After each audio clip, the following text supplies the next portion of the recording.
오늘 리뷰할 카메라는 α7S3입니다. α7S2가 출시된 지 5년 만에 드디어 마침내 α7S3가 출시됐죠. 세월이 세월인지라 이름은 3세대지만 성능은 5세대급입니다. α7S3에는 유효 픽셀 약 1210만의 풀프레임 센서가 탑재됐고 다이나믹 레인지는 최고 15스탑 이상 기대할 수 있습니다. 센서의 크기가 같을 때 픽셀 수가 적으면 적을수록 픽셀 하나의 단위 면적은 그만큼 넓게 되겠죠. 1210만 픽셀의 풀프레임 센서니까 거의 1대1 픽셀 매칭이 돼서 각 픽셀의 수광량이 상당히 높은 편입니다. 덕분에 조조도 촬영 환경에서 노이즈가 아주 적은 푸티지를 얻을 수 있죠. α7S의 이미지 프로세서는 최신의 비욘즈 XR로서 이전 비욘즈 X보다 처리 속도가 최대 8배 빠른데요. 풀 HD에서 최고 240프레임 레이트, 특히 4K에서 최고 120프레임 레이트의 리얼타임 레코딩이 가능하고 또 센서를 최대 7.7 마이크로세컨드로 빠르게 스캐닝해서 젤로 현상 억제에도 효과적입니다. α7S3의 센서와 이미지 프로세서가 소니의 시네마 라인 카메라 FS6의 그것과 동일하거든요.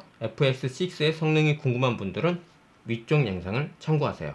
α7S3의 외형은 전반적으로 4세대 바디와 유사합니다. 그립 부위가 더 두껍고 깊어져서 그립감이 상당히 좋아졌고요. 모드 다이얼과 노출 보정 다이얼에 잠금 버튼이 있어서 오작동을 방지합니다. 차이라면 단축키 C1 버튼과 레코딩 버튼의 위치가 서로 바뀌었어요. 위에 있던 게 뒤로 가고 뒤에 있던 게 위로 갔는데 α7S3는 영상 특화 바디라서 레코딩 버튼을 수시로 누르게 되죠. 그런데 레코딩 버튼을 누르려면 검지손가락을 꺾어야 해요.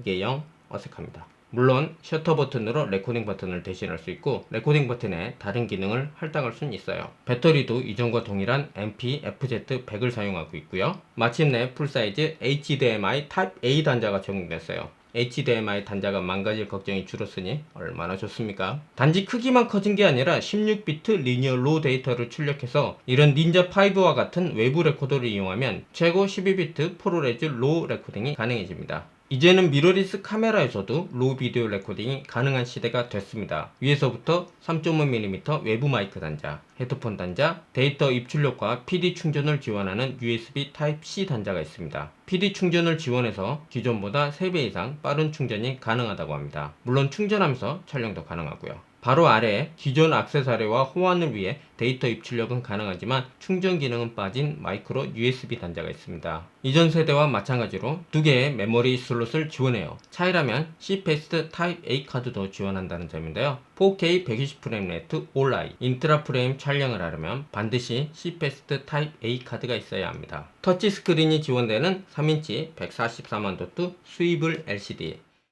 해상도가 크게 개선되진 않았지만 이전 세대 LCD보다 시인성은 나아진 편입니다. 이미지 프로세서 업그레이드 되면서 메뉴 UI가 한결 보기 좋게 개선됐고 터치 메뉴도 지원합니다. 얼마나 좋아요. 바로 탁탁 누르기만 하면 되니까. 이게 뭐라고 몇 년을 기다려야 했을까요? 그런데 플레이백을 했을 때는 여전히 터치가 안 됩니다. 구간 찾기를 빨리 하고 싶어도 할 수가 없어요. 이것도 기다리다 보면 언젠가 되겠죠? 외형 소개는 잊지 마고요. 지금부터 본격적인 리뷰를 시작하겠습니다.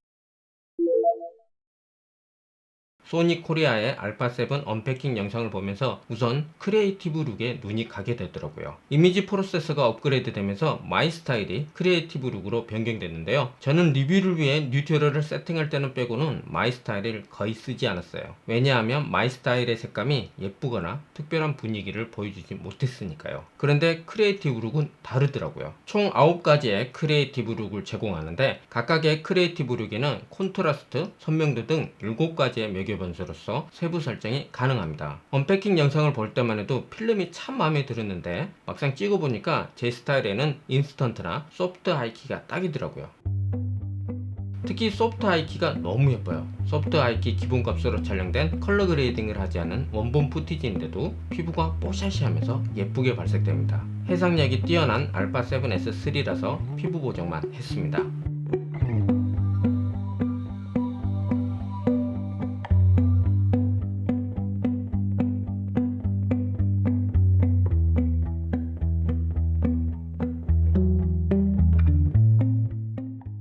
컬러 그레이딩을 한다면 소니 카메라, 기본 발색이 예쁘길 바란다면 타사의 카메라, 이런 공식이 크리에이티브 룩으로 인해 어느 정도 깨지지 않을까 예상해 봅니다.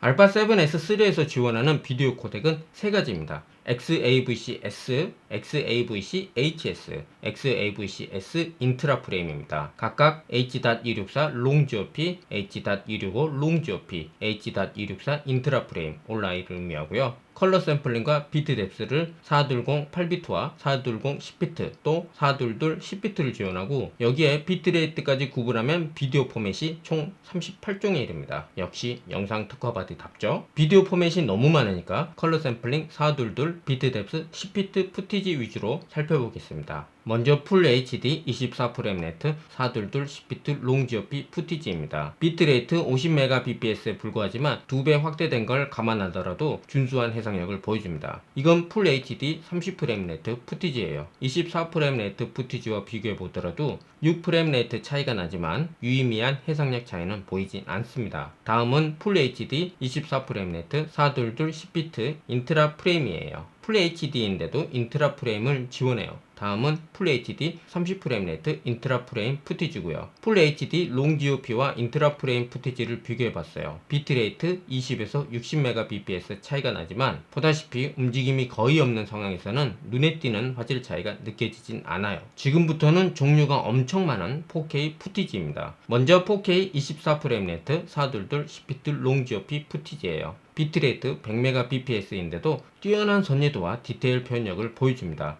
제가 4K 촬영을 할 때 기본값으로 사용하는 비디오 포맷이에요. 이건 30프레임 네트 푸티지입니다. 비트레이트 40Mbps 차이가 나지만 이렇게 움직임이 거의 없는 촬영에서는 유의미한 디테일 차이가 느껴지진 않습니다. 다음은 H.265 푸티지입니다. 이 메시지가 무슨 뜻이냐면 H.265 푸티지를 재생하거나 편집하려면 고사양의 PC가 필요하다는 뜻이에요. H.265는 H.264보다 최고 2배의 압축 효율을 보이는데요. 예를 들자면 H.264 200Mbps에 H.265 100Mbps가 대응한다는 뜻이죠. 대신 압축 알고리즘의 복잡도가 상승해서 고사양의 편집 시스템이 필요합니다. 4K 24프레임 네트 422 10비트 롱GOP H.265 100Mbps 푸티지예요. 역시나 뛰어난 손예도와 디테일 표현력을 보여주는데 H.264 4K 푸티지와 비교해보면 특이하게 H.265 4K 푸티지의 콘트라스트가 다소 약한 것을 확인할 수 있습니다. 동일한 HLG3 감마라 하더라도 비디오 코덱에 따라 약간의 차이가 있지 않나 싶습니다. 또 특이한 건 H.265 4K 포맷에서는 30프레임 레이트가 없어요. 마지막 4K 24프레임 레이트 인트라 프레임 푸티지와 30프레임 레이트 인트라 프레임 푸티지입니다. 비트레이트가 두세 배 차이가 나지만 움직임이 거의 없는 촬영에서는 디테일 차이가 거의 느껴지진 않아요. 다만 고속 촬영이나 컬러 그레이딩 시에 차이가 날 수 있습니다.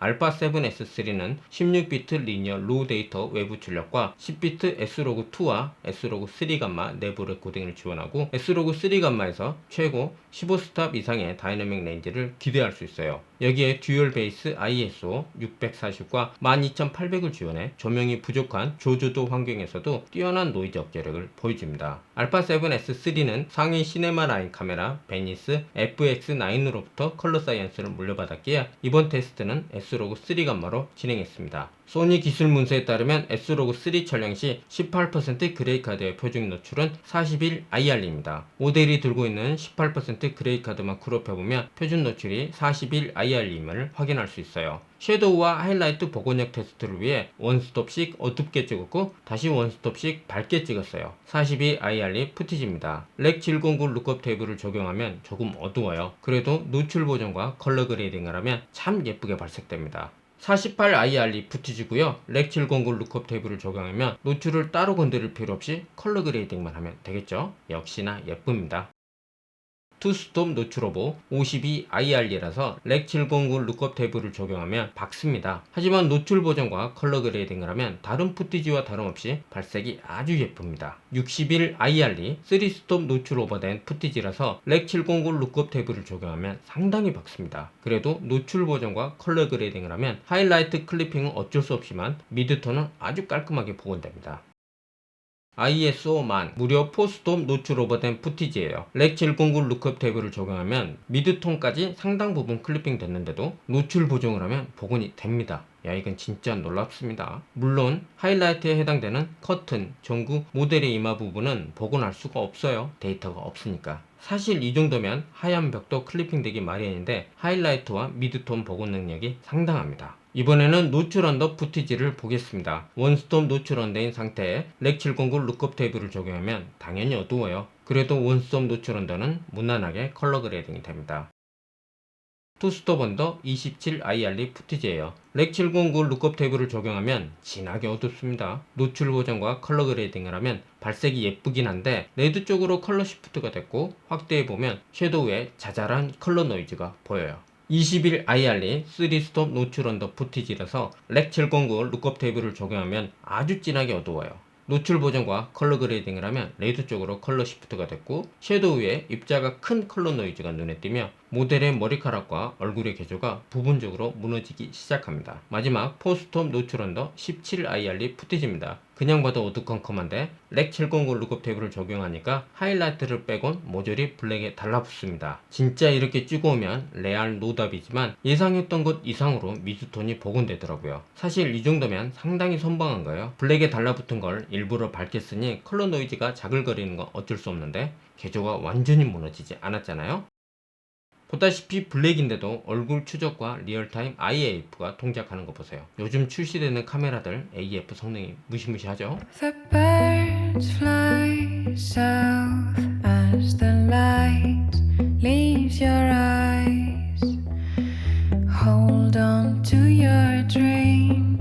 Oh, I know you wanna scream. Since the day you're born, you're just a flower on your own, waiting for the sun to blossom, hoping to break through the storm.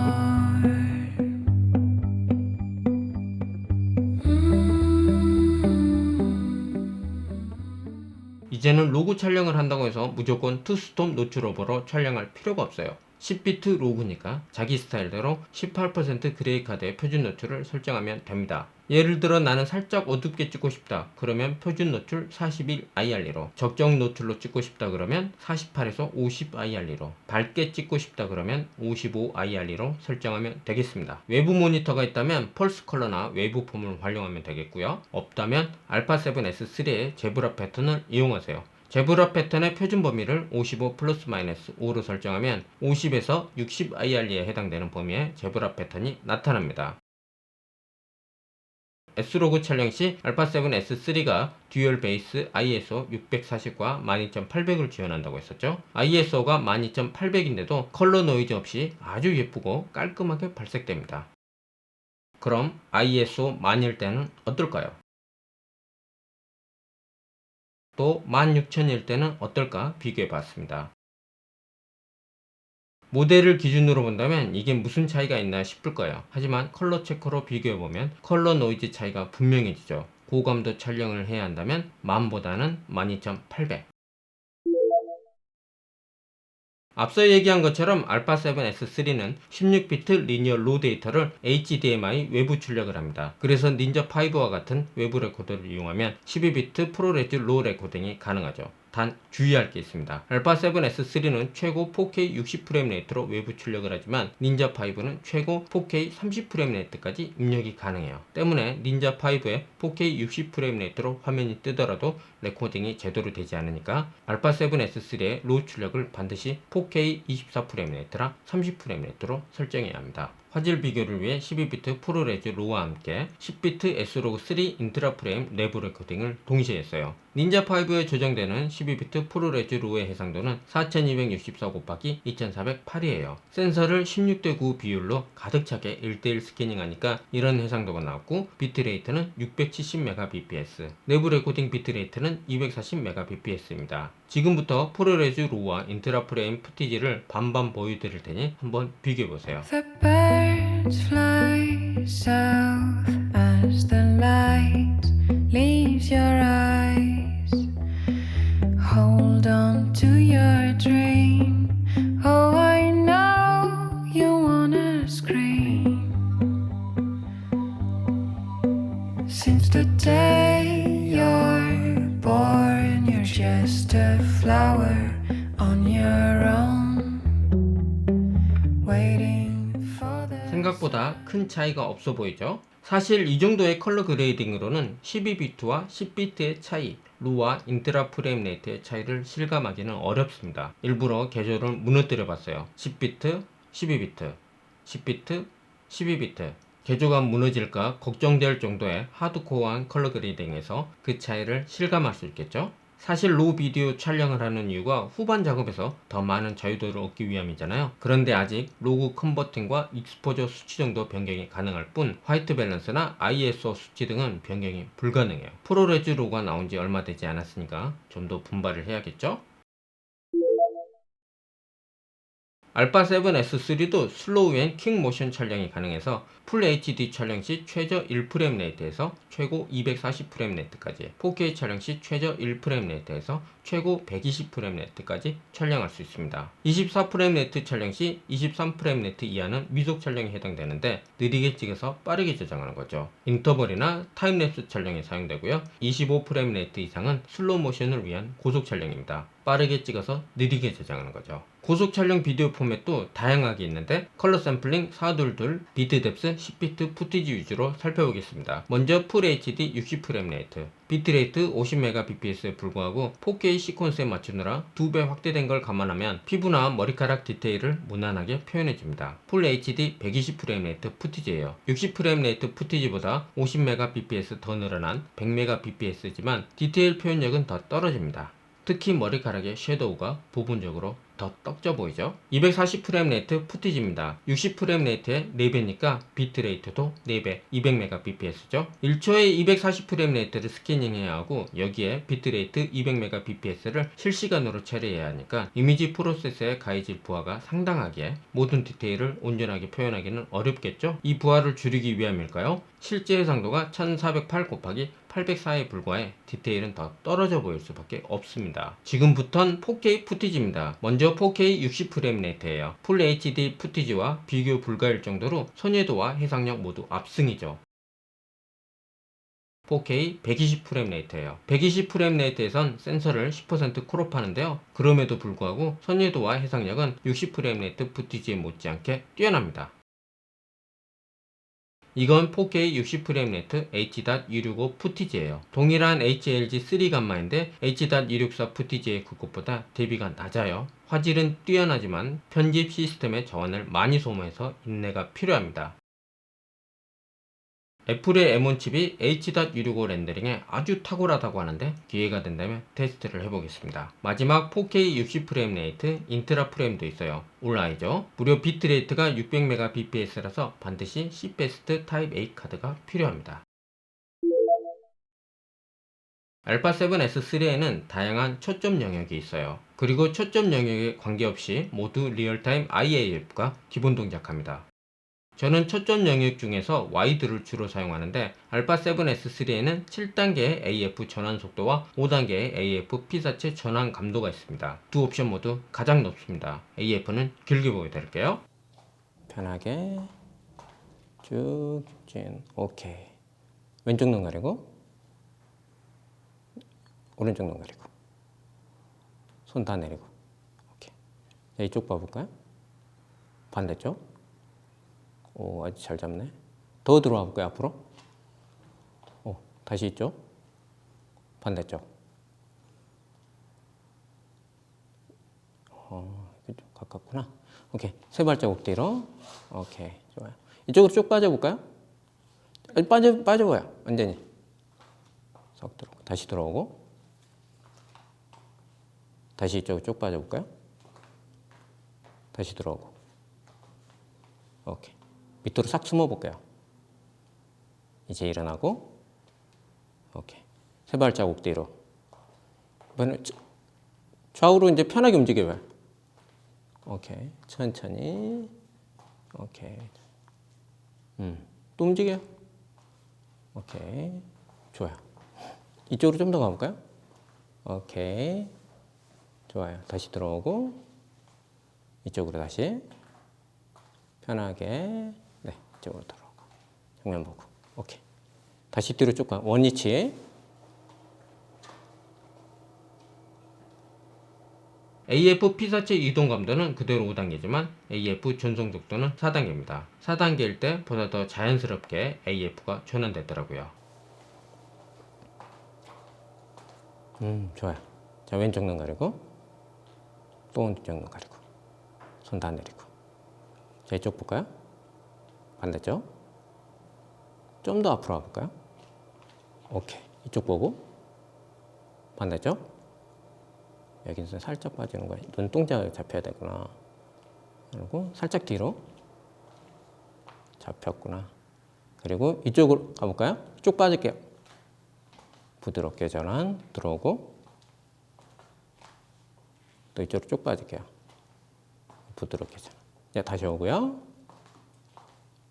자, 밑으로 싹 숨어 볼까요? 부드럽게 전환. 일어나세요. 오케이. 자, 다시 또 세 발자국 뒤로. 아까처럼 편하게 움직여 볼게요. 움직이세요. 빨리 움직여야 되고. 좋아요. 더 움직여도 돼요. 이렇게 눈 빠지고, 이쪽으로 가지고. 오케이. 다시 원위치. 촬영자가 지정한 피사체를 쫓는 리얼타임 트래킹이 세대를 거듭하면서 업그레이드가 됐습니다. 돌아볼게요. 그대로 있고 됐고 자 정면 보고 IAF 다시 돌아보고 그 머리 잡히고 자 왼쪽으로 움직여 볼까요? 그 상태에서 다시 들어오고 뒤로 돌아요. 잡히고 자 그 상태에서 오른쪽으로 살짝 가보고 다시 들어오고 자, 앞에 보고 눈 잡히고 다시 돌고 다시 잡히구나. 오, 다시 보고 앞에 보고 자 숨어 볼까요? 일어나고 다시 돌아오고 오케이 그 자리에 쭉 갈게요. 쭉 가세요. 원칙 다시 돌고 앞으로 쭉 오고 추적은 훨씬 잘하네. 다시 돌고 다시 앞에 보고 눈이 보이는구나. 아하. 사실 저는 리얼타임 트래킹보다 스포트 초점을 애용해요. AF 중에 순간 초점을 고정해야 할 때 스포트 초점이 아주 유혹이 나거든요. 스포트 초점. 얼굴 잡고. 그렇지. 뒤쪽에 잡고. 스포트 초점하고 똑같구나. 잡고. 이거 왜 가이드 프레임은 여전히 없네? 그런데 여전히 스포트 초점에 가이드 프레임이 없습니다. 알파7S3는 상위 시네마 라인 카메라에서 물려받은 컬러 사이언스에 이를 담아낼 프로레즈 롤을 비롯한 다양한 비디오 포맷을 지원하고 더욱 향상된 AF 또 그동안 불만이었던 부족했던 부분들이 많이 개선됐어요. 5년을 기다린 보람이 있구나 싶습니다. 단점이라면 가격이 알파7S2보다 130만원이나 올랐다는 거. 그런데 막상 써보면 이해가 되는 가격이기도 해요. 참 잘 만들어져서 저도 기변을 할까 고려 중입니다. 오늘은 여기까지고요. 영상이 도움됐으면 좋아요와 구독 버튼 꼭 눌러주세요. 고맙습니다.